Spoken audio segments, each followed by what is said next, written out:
Hello there. I would like to talk about music today.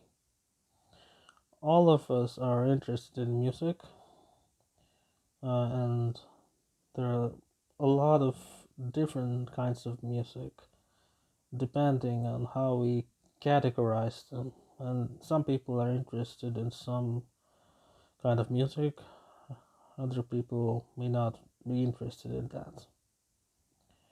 And I'm mostly into Eurodance music from the 90s to the mid 2000s. And sometimes I even listen to modern Eurodance music.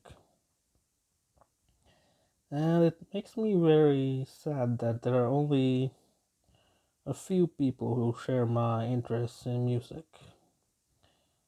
When I share music on my Facebook, only five or six of my Facebook friends respond.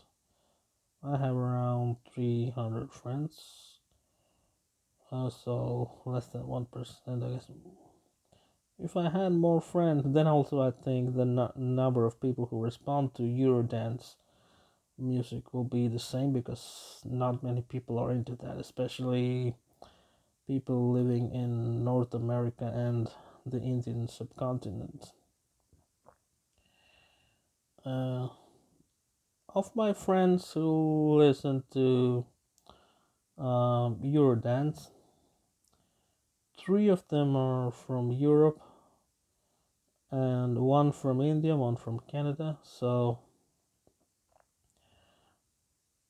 only very few people in North American continent and the Indian subcontinent listen to Eurodance.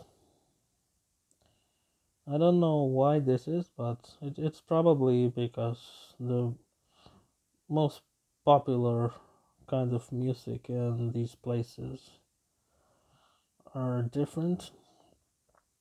My friend John from Belgium, he told me that Eurodance seems to be played everywhere in nightclubs and in radios in Belgium.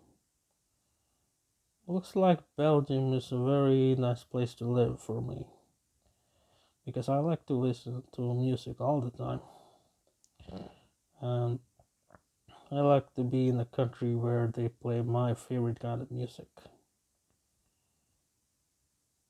And and as I said before, some people will prefer one kind of music to another. But what I don't like that people do is that they put down one kind of music to say that what they like is better. I don't agree with that. I'll tell you an example. When I um, shared Eurodance music with some of my friends, they said that they don't like it because electronic music is not their cup of tea. And okay, I can agree with that, but some people on the internet they say that electronic musicians have no talent. I would say that they're stupid people because every type of music needs talent to produce. And while the electronic music producers they may not be Beethoven or Tchaikovsky or Mozart or whatever, but they do indeed have talent. And they need to be more well known. People like Mauro Picotto or Robert Miles, Tiesto, Armin van Buuren, Paul van Dyk, and Ferry Corsten, and other electronic music producers. They are more mainstream in Europe, and I'm happy about that because European people, from my experience, can accept, or they're willing to accept uh, the differences in music and a wide variety of music, while Americans and Indians are not that much into electronic music. People like, I mean, Indians and Americans prefer um, non-electronic music. Like they don't like the uh, play recorded playbacks. They like the live performances. That's what they prefer compared to Europeans.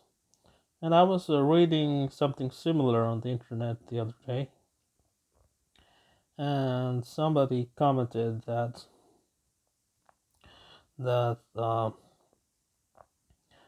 Americans give more importance to the lyrics, and the Europeans prefer the melody more than the lyrics. I tend to be more like the Europeans because for me the melody is more important. The lyrics are not so important because the lyrics can be changed according to the language. For example, the song Dragostea Dintai by Ozone has many versions in many languages. And the lyrics are always changing, but the melody remains the same. And sometimes you don't even need lyrics at all. Sometimes just the melody will be enough to make a good song. For example, Furellis by Beethoven. It doesn't have lyrics; it's just the music. It's the same with Dance for Sugar Plum Fairy by Tchaikovsky. Sandstorm by Darude. Well, now you will say that that's a stupid track, but I don't think so. Darude spent a lot of time creating that track. I wouldn't call him a modern day Beethoven, but composers are composers, regardless of what they used to compose music. Beethoven might have used a piano, and Darude might have used some synthesizers or computers. Uh, but the people who make the melody, they're the real stars. I mean, I wouldn't say some singers don't deserve their fame, but they are overrated. Singers are overrated and composers are not. They're very underrated. I mean, everybody knows about Mauro Picotto's songs like Komodo, Proximus, Lizard, and so on, but very few people know what he looks like because, unlike singers, the composers and DJs, they don't appear in public that much, and most of the mainstream singers uh, they care more about their appearance rather than their singing. For example, Dua Lipa and Lady Gaga, they both can sing, but they put so much effort into their appearance. I don't know why. I mean, if I'm listening to a song on the radio, I don't give a fuck about the singer's appearance. I don't care if they're young or old, black or white, rich or poor, or their nationality. I don't care. If they can sing well, I'll listen to it. And I don't care about the DJ's uh, appearance and nationality too. If their song's good, I'll listen.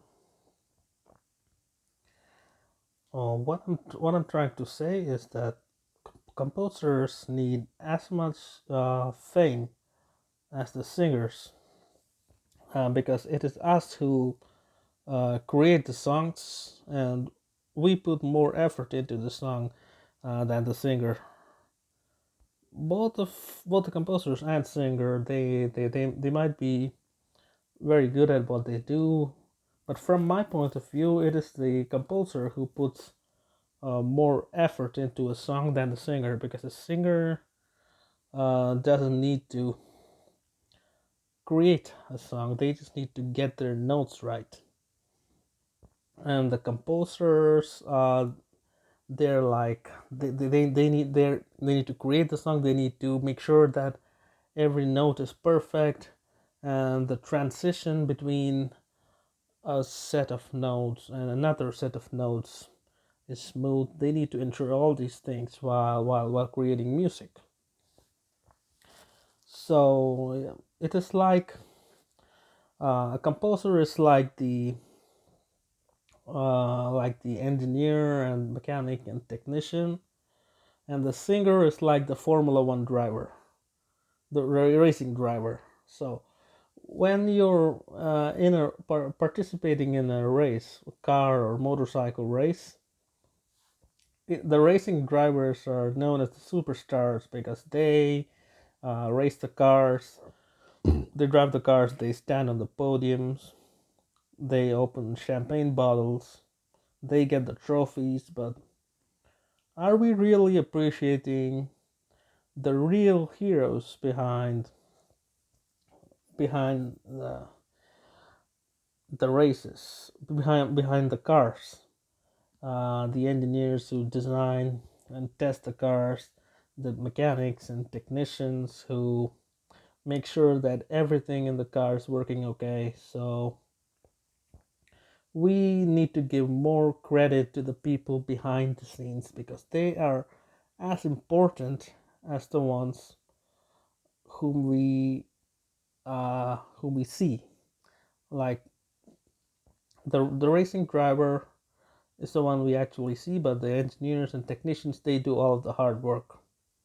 Similarly, when it comes to music, the composers, the sound engineers, the sound mixers, the sound editors, the music directors, they do most of the work, but the singer gets all the credit. That's the problem in the modern day.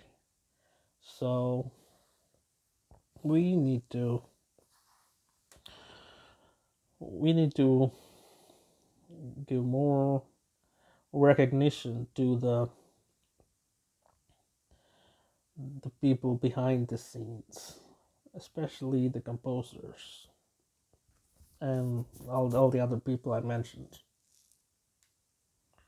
That's all I have to say, and I see that I have gone about 13 minutes.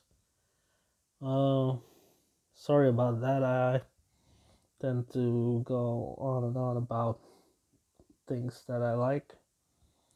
Uh, Hope I don't bore you to death with this video. Thanks for listening so patiently. Bye.